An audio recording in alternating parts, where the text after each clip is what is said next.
வணக்கம் நண்பர்களே, நீங்கள் பார்த்து கொண்டிருப்பது natural science and Tamil channel. நமது சேனலில் மூலிகைகளின் மருத்துவ பயன்களை வீடியோக்களாக பார்த்துட்டு வரோம். அந்த வகையில் நீங்கள் இன்றைக்கி பார்த்துட்டு இருக்கிறது நெய்வேலி காட்டாமணக்கு. இந்த நெய்வேலி காட்டாமணக்கோட மருத்துவ பயன்களை நீ பார்க்கலாம். இது பார்த்திங்கன்னா இதோட இலை ஆட்டு வடிவில் பச்சையாக இருக்கும், நல்லா நீட்டாக இருக்கும். காடில் இஸ்பெட் காட்டில் இருக்கிற இலை மாதிரி நல்லா பெருசாக நீட்டாக இருக்கும். இதோட பூ பாருங்கள். இதை இந்த இலையை காம்பை ஒடிச்சோம்னா அதில் வெள்ளை கலரில் பால் வரும். இந்த பால் மருத்துவ குணம் உடையது. இதை எப்படி நம்ம பயன்படுத்தலாம்னா, இந்த பாலை தடவி இருந்தோம்னா புண்ணு வந்ததுன்னா புண்ணுகளை வச்சுட்டோம்னா புண்ணுலாம் ஆறும். சொறி சருகு இருந்ததுன்னா அதெல்லாம் ஆறும். இந்த இலையோட பார்த்திங்களா, இலையோட பின்புறம் பார்த்திங்கன்னா நல்லா நரம்பு மாதிரியே இருக்கும். இந்த பூ பாருங்கள். இந்த பூ பார்த்திங்கன்னா ஸ்பீக்கர் மாதிரியே இருக்கும். இந்த கிராமத்திலலாம் ஒலிபெருக்கின்னு சொல்லுவாங்க, அது போலயே இருக்கும். கூம்பு ஒடுவில் புனல் மாதிரி இருக்கும். இதில் எப்பயுமே வண்டு அண்டிக்கிட்டே இருக்கும். அது கலர் பார்த்திங்கனாலே ஒரு மாதிரியாக அப்படியே மேலே மட்டும் வெள்ளை கலரில் இருக்கும், உள்ளார ஒரு மாதிரியாக அப்படியே வெள்ளை நீலம் சிகப்பு கலர்ந்த கலர் மாதிரி இருக்கும்.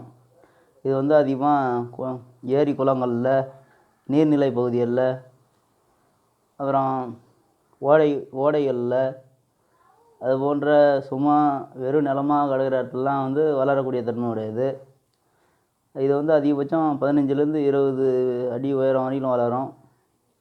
இது படர் வகை தாவரம் தான் இது. இது ஒரு கொஞ்சம் அளவு இருந்தனா போதும். அது ஒரு குறிப்பிட்ட நாள்லேயே அந்த இடத்த பூராத்தையும் ஆக்கிரமித்து இதோட ராஜ்யத்தை பரப்பக்கூடிய அளவு இது படர்ந்து வளரும். இதோட தண்டு பார்த்திங்கன்னா வெண்மை கலந்த பச்சை நிறம் இருக்கும். இதோட அறிவியல் பேருன்னு பார்த்திங்கன்னா இப்போமியோ கர்னியே அப்படின்ற அறிவியல் பேர் கொண்டது. இது கேன்வெல் பிளான்சியே அப்படின்ற தாவர குடும்பத்தை சார்ந்த ஒரு தாவரமாகும்.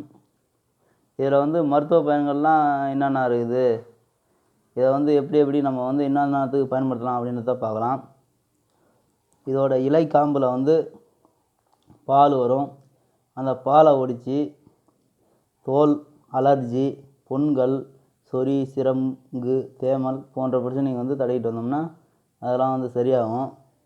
மேலும் இதோட இலையை அரைச்சி பூசிக்கிட்டு வந்தால், மஞ்சள் தேய்ச்சி பூசிக்கிட்டு வந்தால் உடலில் காயம் ஏதாவது வந்ததுன்னா அது சரியாகும்.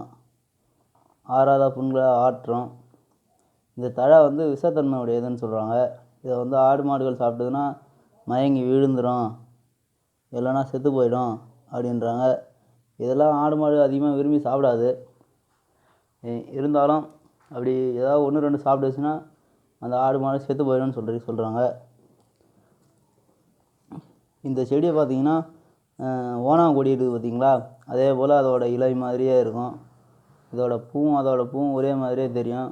அதனால தான் இது மலை ஓணான் செடி அப்படின்னு பேர் வச்சுருக்கிறாங்க. இது நெய்வேலி பகுதிகளில்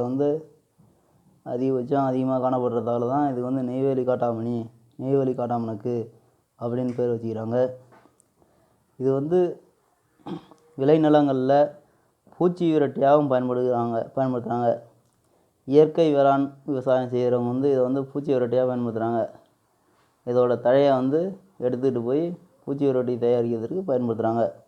கிராமப்புறங்களில் நிறைய இடத்துல வேலிகள் ஓரமாக விளைநிலங்கள் ஓரமாக இதை ஒடிச்சிட்டு போய் நட்டு வச்சாங்கன்னா வளர்ந்து வந்துடும்.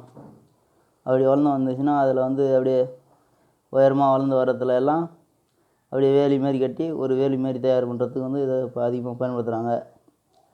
அப்படி ஏன் இது வேலி தயாரிக்கிறதுக்கு பயன்படுத்துகிறாங்கன்னா, இது நல்லா பாருங்கள், அப்படியே படர்ந்து வளரக்கூடியது, அடர்த்தியாக வளரும். அப்படி பிடிச்சி வேலி கட்டிட்டாங்கன்னா ஆடு மாடெலாம் விளைநிலத்து உள்ளார நுழையாத அளவுக்கு இதை பாதுகாப்பு தரும். அதனால தான் இதை வேலிகள் கட்டுறதுக்கு பயன்படுத்துகிறாங்க. இதை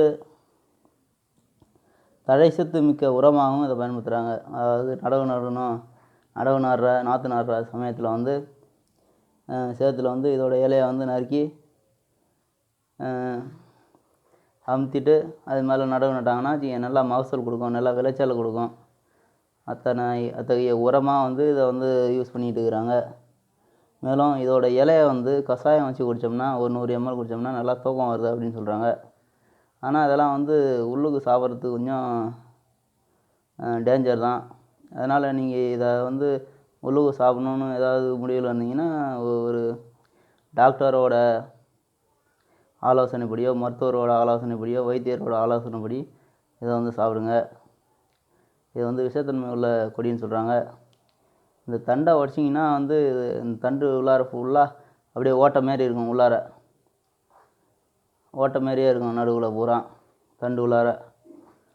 இதை வந்து விறகு எரிக்கிறதுக்கும் பயன்படுத்துகிறாங்க, அடுப்பு எரிக்கிறதுக்கு பயன்படுத்துகிறாங்க. ஏன்னா புகை அதிகமாக வர்றதுனால இதை வந்து அது கூட ஒரு சில பேர் அதிகமாக பயன்படுத்துறதில்ல.